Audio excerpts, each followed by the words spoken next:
So I'm going to click that now. So yes, today's session is being recorded. You'll have an opportunity to rewatch it if you think you missed anything or want to share it with other colleagues. I would ask that you please try to keep your microphone on mute when you aren't speaking. And as Melissa did earlier, please take advantage of the interactions available in the chat window. You can start asking your questions immediately if you'd like to. We'll answer as many as we can after the presentation. You're also welcome to hold off and ask them verbally at the tail end of today's event. And so now with all of that done, I am very excited to introduce today's esteemed panel, and I will start with Father Aidan Rooney, CM, who is a priest of the Congregation of the Mission, the sponsoring religious order of Niagara University, where he serves as Vice President for Mission Integration. He currently serves on the steering group for the university's Identifying and Dismantling Racial Injustice Task Force. Father served as a pastor in a Philadelphia parish where he guided the parish through a process of racial healing in the late 1990s. In a previous assignment at Niagara, he taught research methods and statistical analysis in the graduate programs in Niagara's College of Education. And before his recent return to NU in 2017, he served as International Director for the multilingual web and social media network of the Vincentian family, which is an alliance of 200 organizations that trace their heritage to the foundational works of St. Vincent de Paul in the 17th century. He most recently served for 8 years as a missionary in the Bolivian Andes with the indigenous Aymara people, during which time he helped to organize the Vincentian International Peace, Justice, and Care for Creation Network, which now includes 80 countries. That's Father Rooney. Next up is Kara Oliver, who is the Director of Strategic Initiatives for the Levesque Institute at Niagara University. Kara has over 10 years of experience in diversity, equity, and inclusion programming, and her focus area is creative, innovative design for D&I.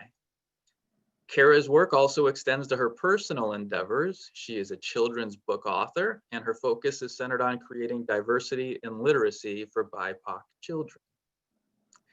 And last but certainly not least is Rene Petties-Jones, who was recently appointed president of the National Federation for Just Communities of Western New York. Congratulations, Rene. NFJC is a human relations organization dedicated to bridging divides. Rene has been with the organization for more than 14 years.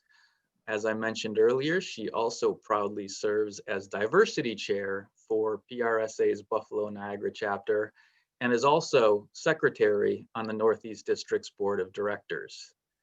Rene loves to discuss issues surrounding diversity and inclusion, and with that, I will turn it over her to commence today's discussion.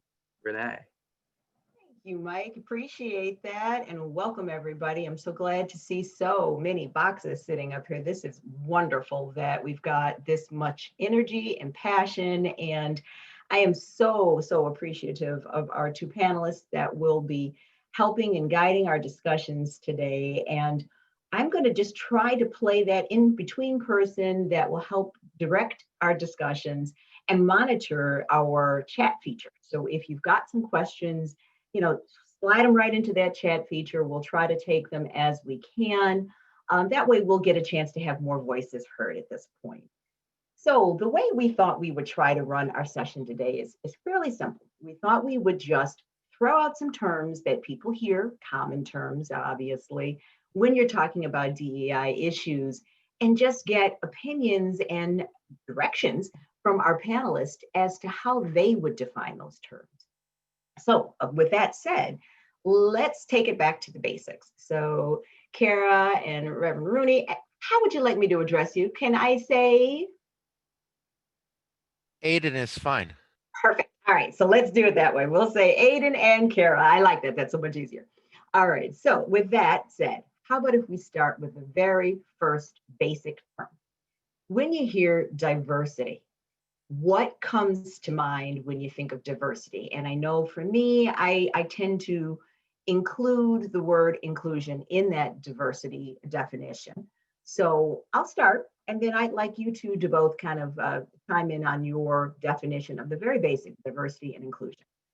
For me, I view diversity as saying we want all of these people in this room to be represented. That's, diverse for me. Including would mean that I want to make sure that these voices that are here are also part of it. So I kind of put it in like a dance term, like, okay, I'm going to invite everybody to my party. I want them all to come there. But am I going to ask everybody to dance? Yeah, probably not. So there's diversity and then there's inclusion. Very similar, but everybody always says, oh, diversity, inclusion. They're one and one equal, the same? Probably not. So, Aidan, what do you think of when you hear the words diversity and or inclusion? Okay, diversity is really a state of affairs. It's you're actually looking at a situation and taking note of what's there. Inclusion is an active strategy, and I think that's the biggest difference. Inclusion is that people actually get to participate in what's going on. It's the old, everyone is offered a seat at the table, but when they get to the table, is there a knife and fork? Those kind of images really sit well. But I think that's the most important thing, is that one is a state of affairs, the other is a strategy that has as its goal, at least in this context, equity. Mhm, I like that. Kara, your thoughts on when you hear the words diversity and inclusion? Absolutely. I will touch on both points. I think both of you made very valid points. And one of the things that I'm going to add in there too, when I see the word or hear the word diversity, oftentimes it's misconstrued with tolerance. When people say diversity, when you look at diversity plans, or if you sit down with, for example, an organization that, well, we want to increase diversity. So what does that really mean? Right? It's that next level step, as Father Aidan had mentioned. Diversity is one part of it, right? There's diversity in anything, right? If we're looking at cultural diversity, right? There's different levels to diversity. So we have to really look at the context. But to touch on one of the reason why I think diversity is becoming a word that's problematic is going back to that tolerance perspective, right? A lot of times people are tolerating, right? So we see diversity plans sometimes that fall through, or diversity initiatives that fall through, because there isn't that inclusion component. As Father Aidan mentioned, or excuse me, Aidan had mentioned, this is a bigger part of, am I taking an active step to ensure that I'm including all people into the dance, not just tolerating, right? That's not a part of inclusion. So diversity to me encompasses, when I'm looking at cultural diversity, it has that component of inclusion. Then we're taking the next step to equity. And if I'm even jumping ahead, creating justice. Right. I think that's fantastic. And I love the way that you kind of infuse that, especially when we're talking about having people, invited to this party. Okay, I've got this great party, but if I don't want to include you in that dancing piece, well, then have I met that benchmark? So that brings me to that next section, which of course kind of goes along that same vein, which would be, and I'm kind of jumping across some of our names that we put out there, stereotypes. And I'm jumping ahead of that because I like to use that dance kind of a narrative. When we talk about stereotypes, how does that play into DEI work, or even in our conversation when we're talking about defining these words? For me, especially with the word stereotyping in there, and I'll go back to my dancing analogy, I'd look at that and say, do white people know how to dance? Do all Black people know how to dance? Oh, because they got rhythm, right? Stereotypes. So tell me, I'll bounce back to Kara first on this one. What do you hear when you hear that word stereotype? Thank you. So stereotype for me is another one of those buzzwords, right? So I'm very big into etymology and breaking down the meaning of the word stereo, to type, to put things in order. Stereotyping, and it's going to sound funny when I say this, but we all do it, right? And it's a part of that discern and dismiss innate, like, function in us, right? It's like we need to make sense and compartmentalize. But also stereotype also get lumps into, and we can see this with the flipping of words, bias, right? Which are two very different things, similar but not the same. Stereotyping happens, but then when we act on our biases too. And I know that's probably a word that we'll go through. But to really understand stereotyping, we have to understand culture, and we have to decipher the word from prejudice and discrimination. Stereotyping to me is a thought, right? It doesn't necessarily mean you actually believe it, but it may come from a certain type, something I've seen, some part of my culture, some part of, maybe media, right? Perceptions, right? These are all things that form and shape stereotypes. Just because you can identify them doesn't mean you necessarily believe them, right? So we really have to get down to the root word of stereotype and what it means, and decipher there's a difference between stereotyping, prejudice, discrimination, and bias. Very different, and you're spot on those, and I think we'll have to unpack that a little further along. Aidan, what are your thoughts on stereotype? Yeah, I think Kara's hit it on the head. There's a process that goes from, this is, Catholic priest, Greek study, Hebrew study, typos, an impression that you get, stereo, fixed or solid. It's an impression that becomes fixed in your mind. It's not an active choice at all. It's there. It's almost as if you put on a particular piece, set of glasses to view the world. And it's normal human behavior. We can't take all data in as individual bits. And so we group things. That's what we do.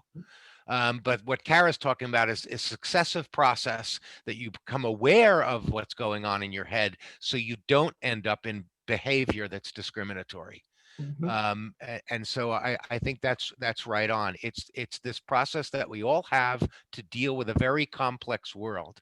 But if we do it without awareness, we run the risk of forming prejudices. That is, we bring this particular stereotype to all situations, and then act in a certain way based on those that denies people access or their rights in a particular situation.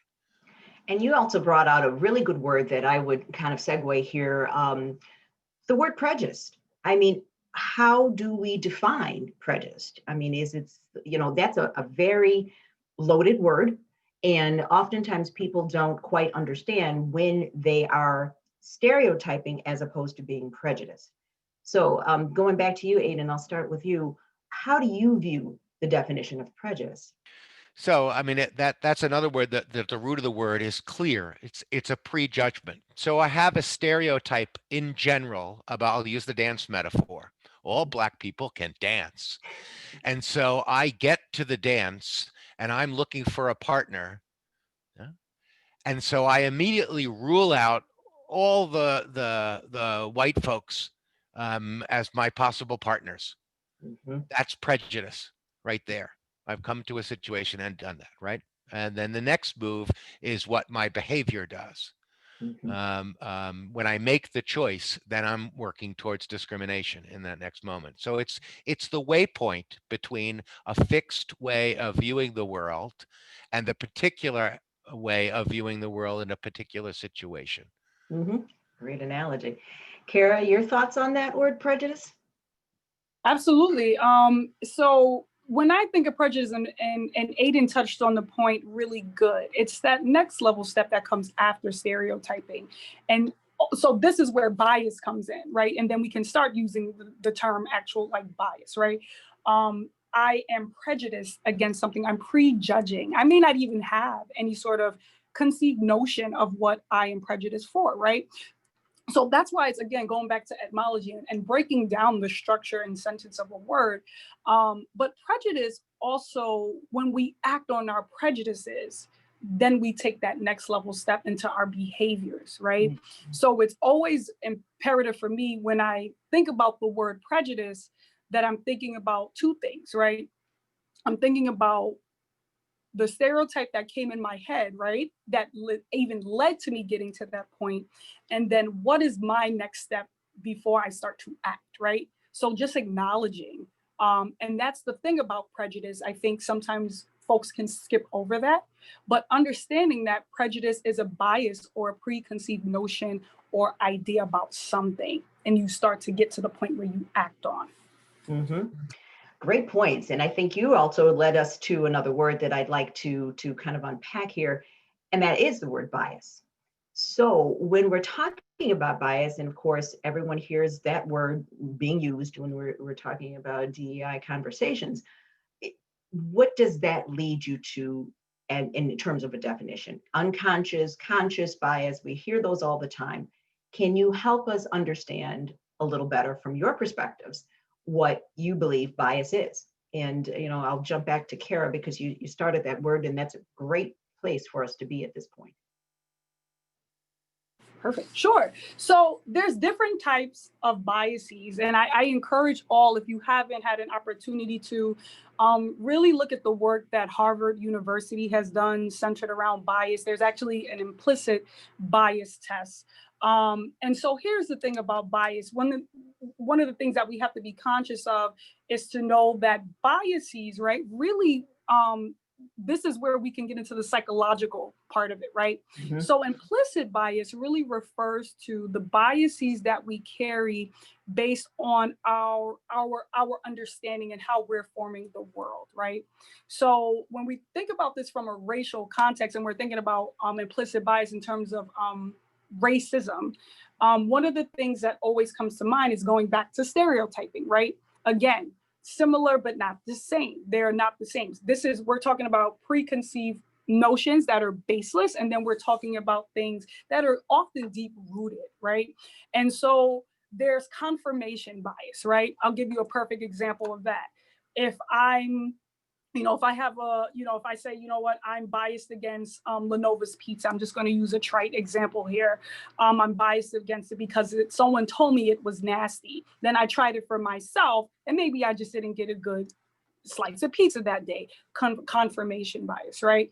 Now we can see this at the next level. There's all types of even on the and it's important to know here that when it comes to bias, it's on the personal, right? Those personal things. It starts on the individual level, and then it can we can see this systematically, right? Laws and statutes that are based on one's personal bias and come together as a collective. So that's what I think of. It's that individual step that can transcend into larger systematic issues that we think of. So that's what I think of when I think of bias. Great. Aidan, your thoughts on that as well? Yeah, I mean, the word infers that I'm going to lean towards something. I mean, that's really what it means at its root as well. And I think what happens with bias is that I begin to lean in a particular direction and cross over settings. So I may have had an experience or formed a stereotype based on input. Classic example is the white person walking on the same street, seeing 3 black youths heading in his or her direction and crossing the street. We've all heard that example. What's going on there? The person has done is taken a stereotype from one situation and moved it into another. And so they make a choice in that. And this is, this wouldn't be discriminatory behavior. It doesn't do anything to that person's equity or access, but what it does is it makes me behave in a certain way. I think that's the difference. It's the things that are inside me, largely unconscious most of the time, that push me to behave in a certain way. And to have to allow those things to come to the surface is part of the work of racial healing and racial change, is to make unconscious biases conscious so that we can deal with where they came from. And I think you also bring out a good point from a communication standpoint, that we do have to understand those unconscious bias and those stereotypes, because how often have we inadvertently done something or put something out that has crossed that line, that we've brought our own bias to the table and now have either included certain conversations or used some of those pejorative terms that can elicit certain emotions. I mean, when you look at the systemic issues that we're talking about, these are various layers that can get very deep. And let's just kind of veer off for just a second here and kind of go with me. How many times have we heard the word thug used? And what is that eliciting in our mind in terms of stereotypes or in terms of what we would have as our preconceived notion? And how loaded is that word? And I'd be interested to see what your thoughts are on that, Aidan, when you hear that. Yeah, I mean, it's because of, I mean, it's hard for me to deal with right now. I tried to like grab hold of what image popped in my head when you said that word. Now it's interesting because of my music affinity. The thing that popped into my mind was I had Tupac Shakur's face come right up, and that's because of another association. But I think that's what happens to white people when they hear that word. More than likely is the image of a black male. And that's what pops up in most white, if we're being honest. Exactly. And so it's to be aware of that and then to realize what that can do when one is communicating with people who are not doing the work of uncovering their unconscious biases, is planting the image Yes. of a violent black male in someone else's head, and without intention, perhaps. Or intentionally, sometimes. Yeah. Right, exactly. But to know that that's the process that goes on, I think is really, really important. And I think that imagery is exactly where you went with that. And Kara, what are your thoughts about that? Because again, you know, I'm trying to play it on both sides here so that we can kind of get a visual of how important those words are and what happens when we use certain language and certain words in a way to conjure imagery. Absolutely. So I'm going to play off of my communications background here, class of 2011, shout out. So, and this is something that I think has always been problematic, and we can see this in the news, right? When you look at a newsreel or a story, we can see what's happening now in our current events.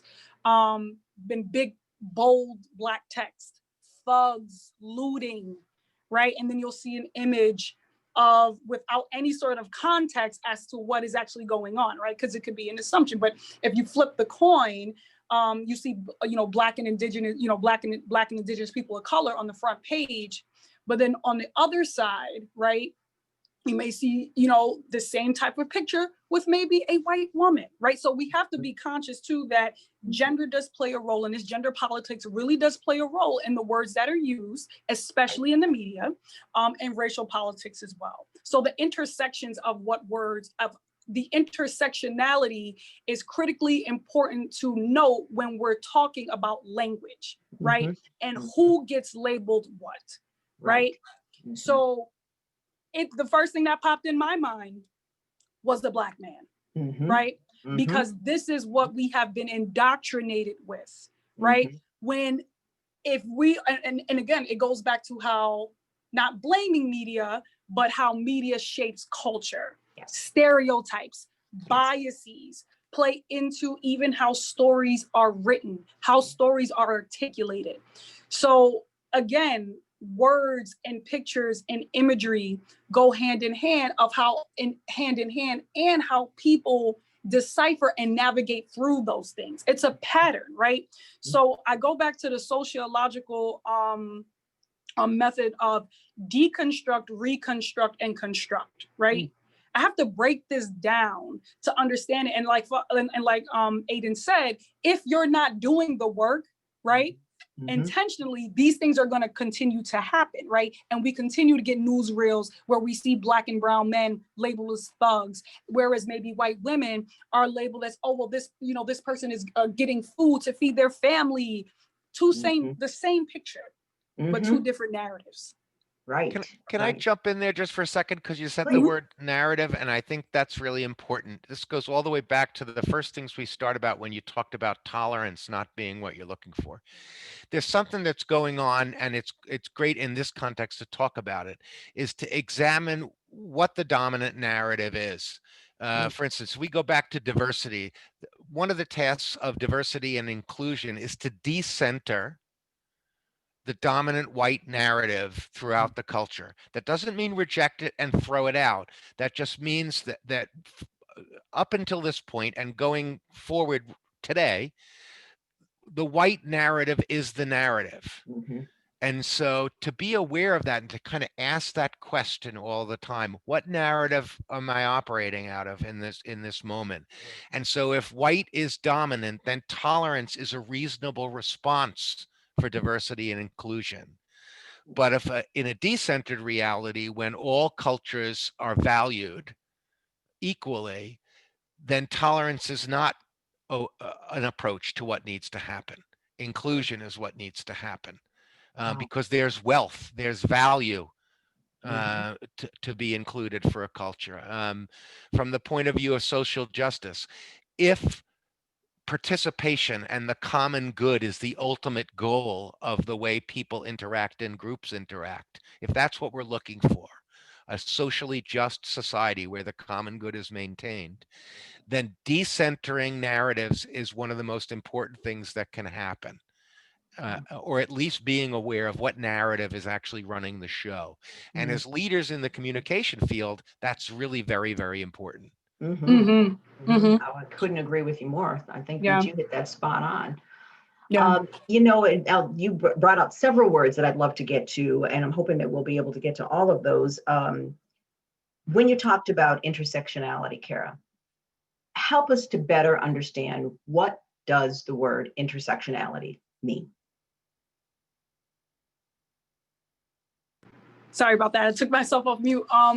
Intersectionality, it's a theoretical understanding of how social categories, for example, like race, class, and gender, apply to a given or individual group, right? So I'll give you an example, and this is a term coined by Kimberly Crenshaw, phenomenal sociologist.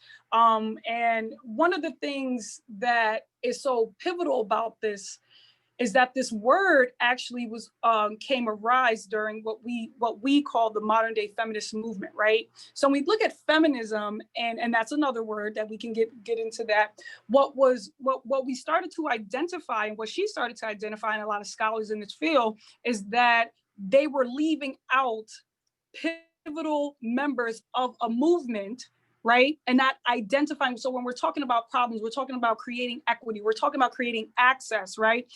Are we really talking about all women or all people, right? Because feminism is for everyone.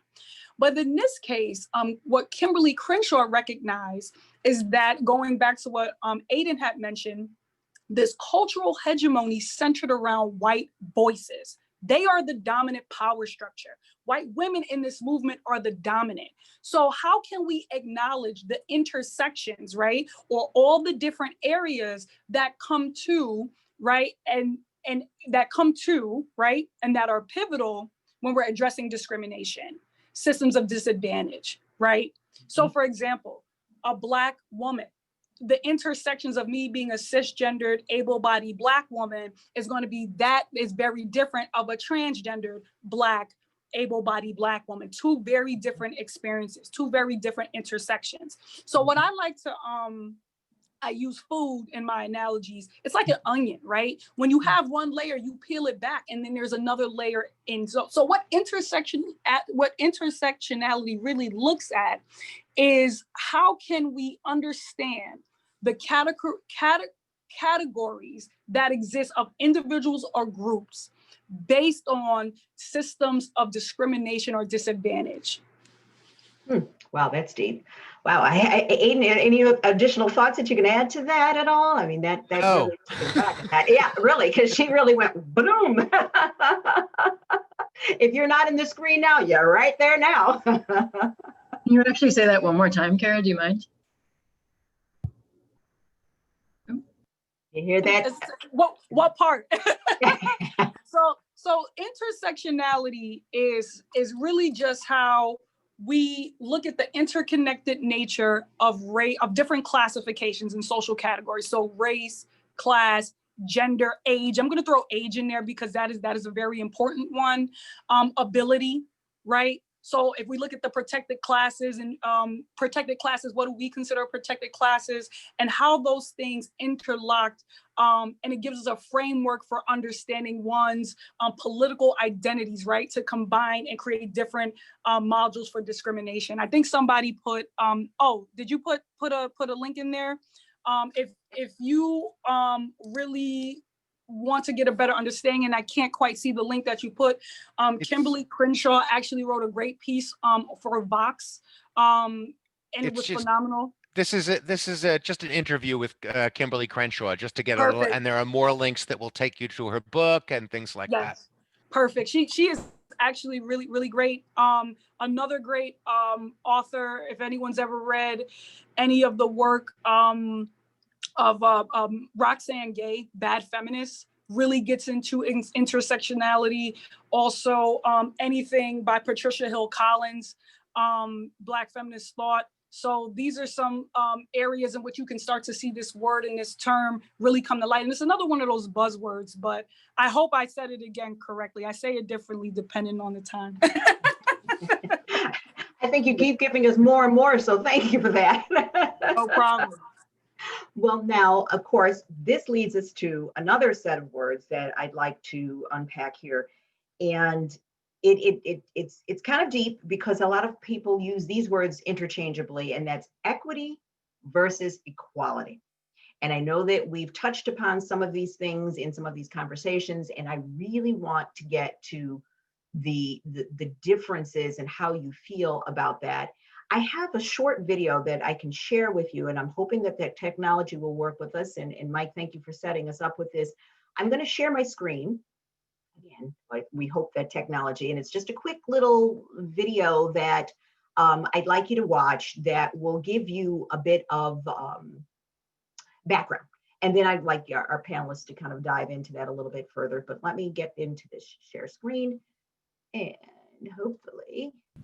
I've come to think that most people believe that everyone deserves the same opportunity to achieve good health. That we should all have what's necessary to pull ourselves up by our bootstraps. That we should all be given boots that fit. And that's when I learned the difference between equality and equity. See, one ensures everybody gets the same thing while the other ensures everybody gets the something they need. Take 3 neighborhoods. Each one is situated across from the grocery store. One has no transportation system and the streets aren't safe at night. One needs a boat to get there, and one is positioned a block away. Equality says, we hand them all boots and tell them to make do. One size fits all solutions for problems that require more than one resolution. But equity, the quality of being fair and impartial, speaks to access. Equity speaks to safety. Equity speaks to transportation. Equity speaks to understanding. Equity speaks to the actual human condition. All right, so I just wanted to give you a sense of that because to me that was incredibly important to understand because it really, it definitely gives us a good visual. And whoops, I'm sorry, my video is going on to doing its own thing. Of course, we know how that goes. But again, it kind of dives into what the differences are because everybody talks about equity and equality and don't really look at the differences and what it means. So Aidan, if you want to jump in and kind of give us a little better definition there. Maybe not a better definition, but so the phrase that you most often would have heard in the past 30 years would be equality of opportunity, right? And actually, that's a really good definition for equity. That we know that when a door is open, there's a difference between the journeys of the people who arrived at that door. There's a social difference, there's a racial difference, there's an economic difference. And so what one is poised to do when one enters through a door is very, very different. And equity says, what I want to do is I want to even out. I don't know what the right word is here, but I want people to be at the real equal starting point, not just at the door together, but to use the metaphor of your little film, is to say, I want them to have what they need to take advantage of the opportunity that's in front of them at Mhm. that point. And that means I might have to do more for one person or another to make sure that's certain, or as the image was, to give them different boots at this Mhm. point. Yeah, I kind of like that imagery. Kara, your thoughts on equity versus equality? I think the video, you and Aidan really touched on it. So I'm going to take it a step further, which I sometimes get scolded for. I'm going to look at this from another term of what I think we can start, what we're starting to, I'm not going to say be overzealous and say get to, but what I think the overarching goal is, in which we're starting to see a lot of organizations come into this, and that's systemic equity, right? So now what we're talking about is a complex combination of interrelated elements on a conscious level, right? We have to do this on a conscious level. It's not just saying, here, take this and go, right? We know that's not working, right? And what systemic equity leads to is the next level, which is social justice at its core. It's a dynamic process that reinforces and replicates equitable ideas, power, resources, strategies, conditions, habits, and outcomes. That is that next level step. So in order to achieve systemic equity, what we have to do is look at the systems that are in place. There's a great model called the Waters of Systems Change. And I love this model so much because it looks at what we need to do on the individual to then transcend into the greater, right? It starts from, it doesn't just start from the bottom up, right? That's the bootstrap theory. No, that does not work. What we are seeking is true social justice at its core. So the next level, equity is a part of it. That should be the standard. We know it's not, but that's what it should be. But in order to create true equity, you have to look at the systems that are at play to get to that point. That is true social justice at its core. Great definitions. And I think that is so important for us to understand that when we're using these terms in any of our literature or our conversations, equality is not the same as equity. That's just the bottom line. Make sure that we don't use these words interchangeably because they mean very different things, especially when you're looking at some of the issues that are really starting to become front and center. Another word that I think that we might want to talk about, because a lot of people are finding themselves using this term, is the word ally. And I know that that is a very common word. It can mean very different things. When we're talking about social justice, how does the word ally play into this? Because we oftentimes look for these buzzwords as we're putting our narratives together. So what do you feel and hear when you hear the word ally? Aidan, what are your thoughts? So the first thing that comes to mind, and we use it, our particular congregation has as its dedication, the preaching of the gospel in word and work to people who have been marginalized. And so what that word means for us especially is that the protagonist of the change is the oppressed person. And so the narrative that drives everything is their narrative. And so my way of participating in the process of liberation is driven by someone else's narrative, by the oppressed person's narrative. And so I think that's, for me, that's the key piece of this. An ally of people struggling for liberation or struggling for equity that has a particular narrative. And that's what drives the process. They are the protagonist in this. And I put myself by their side, heading in the directions that they have charted. Interesting. Very interesting. I like that. Kara, your thoughts on when you hear the word ally? When I hear the word ally, sometimes I roll my eyes because it's one of those words where people, it gets misconstrued. So everything Aidan said was right on point. Allyship is an action word. If you are still withholding systems of power, then that's absurd. That is not true allyship, right? So I go back to another sociological framework of the 4 types of power, right? Because part of allyship and social justice, I'm going to relate the two, is really identifying what power do I hold and what do I need to do to best serve this group or this individual, right? So there's power over, right? That's what we see a lot of now, right? I know what's best for you. So here, let me come around here and you stand over there. Let me speak for you. Let me advocate for you, right? But then there's power with, right? Power for, right? And power behind, which is often interchanged into other words. So there's going to be times, right, where these things are going to have to intersect, right? Because in the process of teaching people to advocate, right? Because part of allyship is to advocate, right? So again, to act on it, sometimes you may need to teach, right? But even then, you still have to take a step back.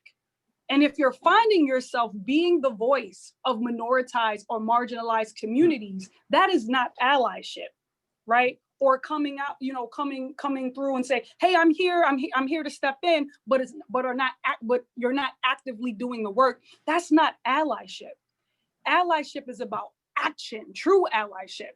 So, are you taking the steps, not performative, but are you taking the steps, right, to be able and willing and ready to share and allocate power? To me, that is what I think of when I think about true allyship. Wow. Very deep. You see why we've got the best on this panel here today, everybody. It's just great. Thanks, Kara. There's one other set of words that I'd like to go into before we kind of take a flip side of all of this and look at some of the negative phrases and words that people are infusing into their conversations. And that's empathy versus sympathy. And the reason I want to go down this path is for something else that I wanted to share with my screen here. And again, bear with me with this technology. As long as everything goes well, I'll share this next one out with you.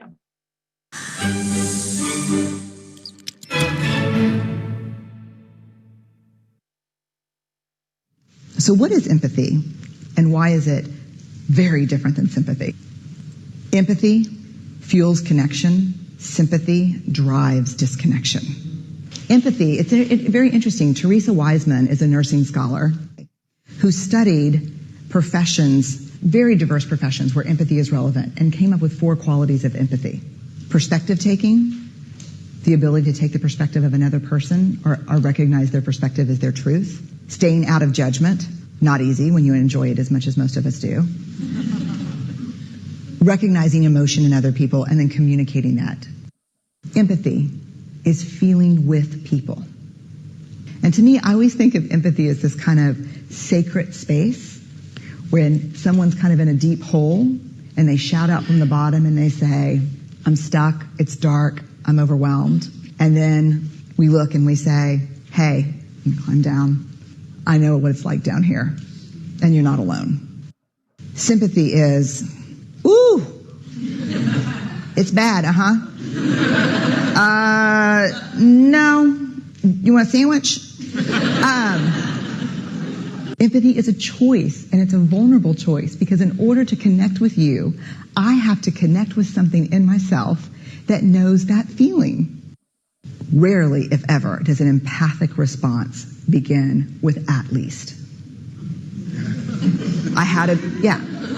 And we do it all the time, because you know what? Someone just shared something with us that's incredibly painful, and we're trying to silver lining it. I don't think that's a verb, but I'm using it as one.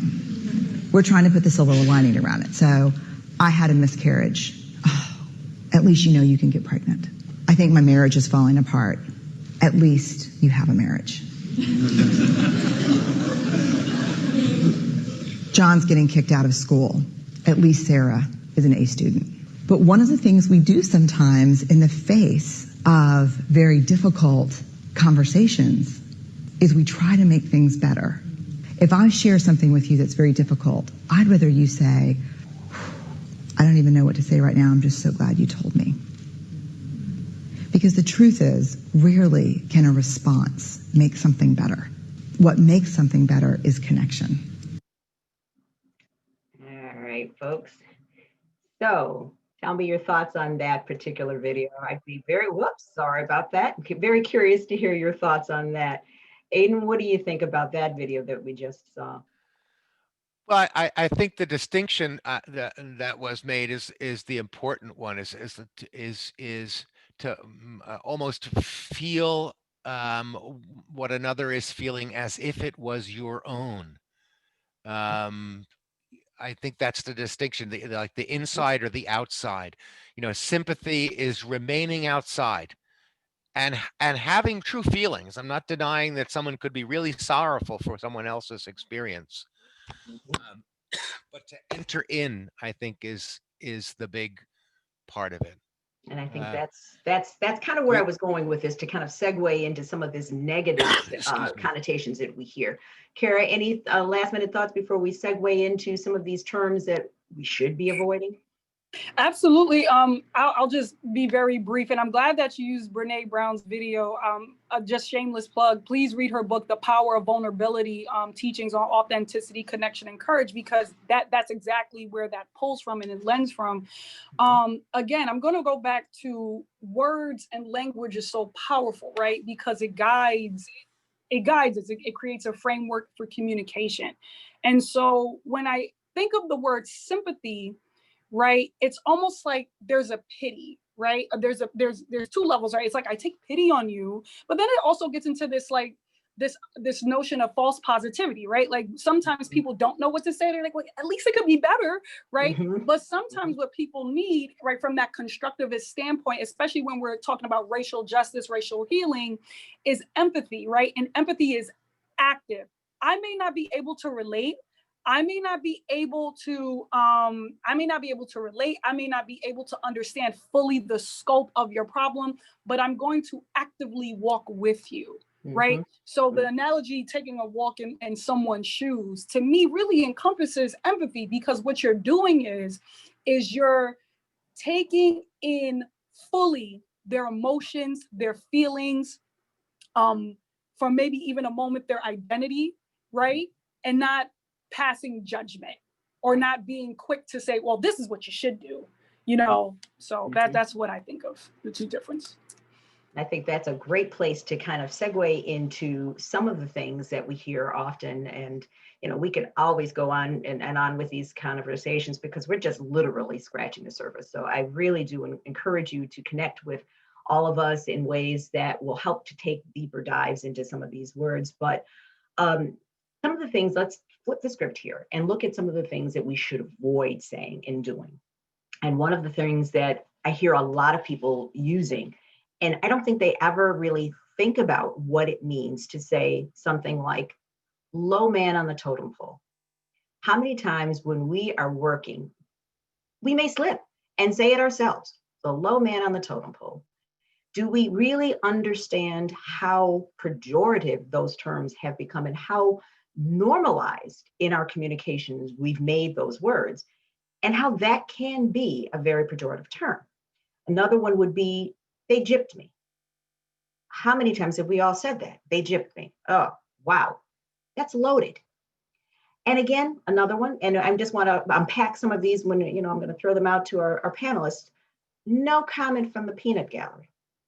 Do we understand where some of these deep-seated phrases are coming from that have made it into our common language when we're talking, particularly in writing or just conversing with one another? Tell me, Aidan, what are your thoughts when you hear some of those phrases? And please feel free to interject any more in there. There's plenty of them. Well, I mean, I think that's something that I've had to become very, very much more conscious of. I'll own up. Kara will laugh at this. I come from Shaolin. I come from Staten Island, New York. grew up in pretty much in those days the most racist part of New York City, and so I grew up with all of these kind of derogatory terms for other ethnic groups and races without even thinking, without even being conscious of what they meant.